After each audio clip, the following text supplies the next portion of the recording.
Grinan po natin para maging pino. Then, haluin lang po natin hanggang ma-mix po natin.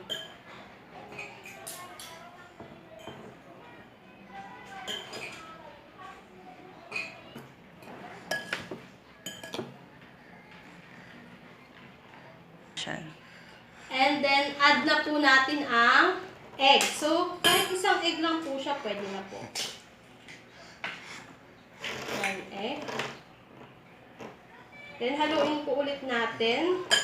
Ang next ko po na ilalagay ay harina. Para, yan po. So, nahalo na po natin ng mabuti. So, mag-a-add na po ako ng harina. Yan po siya.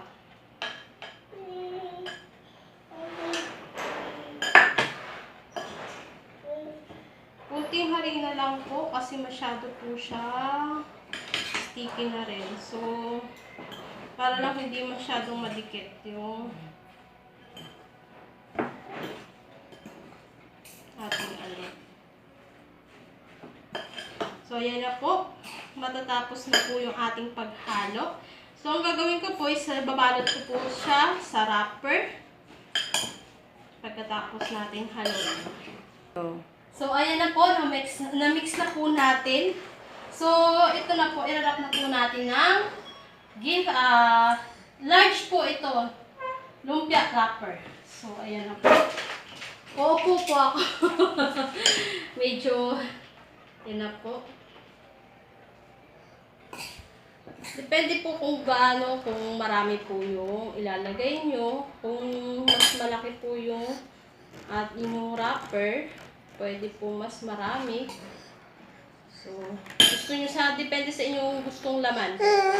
So, masustansya po ito kasi pwede po sa mga bata kasi may kalabasa po siya.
tsaka ating mantika para hindi po siya dumikit.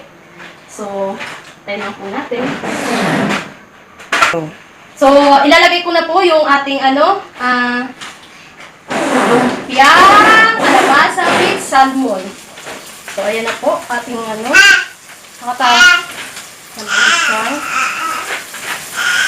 Hinanaan ko lang po yung apoy para malutuin po yung ating kalabasa. Yung fish naman po is luto na siya. So, yung kalabasa na ang ating. Madali lang po yan. Madali lang po siya lutuin. So, atay lang natin maging golden brown. So, pwede na po siya.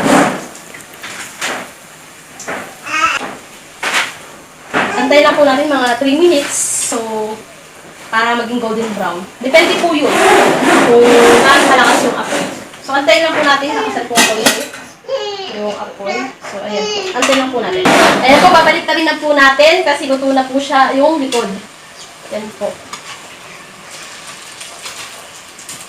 So,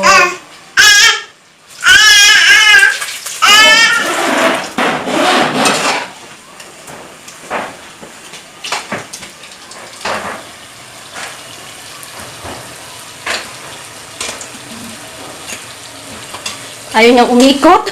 ayaw magpaluto nung sa likod. So, antayin ulit po natin. Maging golden brown po siya. So, yan. Mga 1 minutes na lang po. So, pwede na po yan. Kasi luto naman na yung ating fish. Yan po siya. So, ayan na po. Ilalagay na po natin. Luto na po kasi siya. So, nangangamoy siya. Mabango po siya.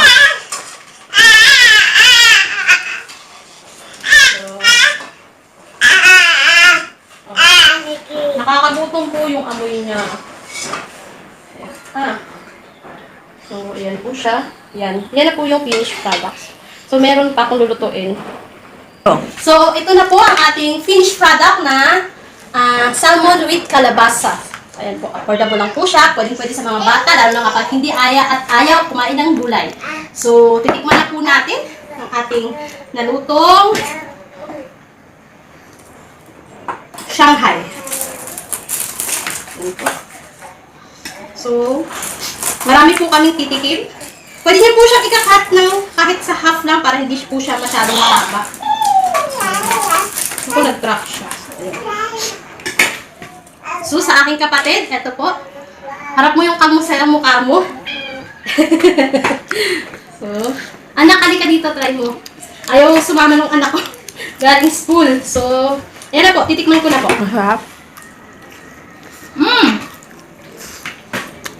Mainit, pero masarap. Super. Mainit. Masarap. So, yan po, masarap po talaga siya. Try nyo po ito sa inyong bahay. Simpleng-simpleng gawin po at napakadali po. So, ayan po. So, don't forget to watch my channel, Sexy Jenna Bells. Please watch, like, and subscribe to my channel. So, yun po. Thank you po sa inyong panonood sa aking simple recipe na lumpia with kalabasa.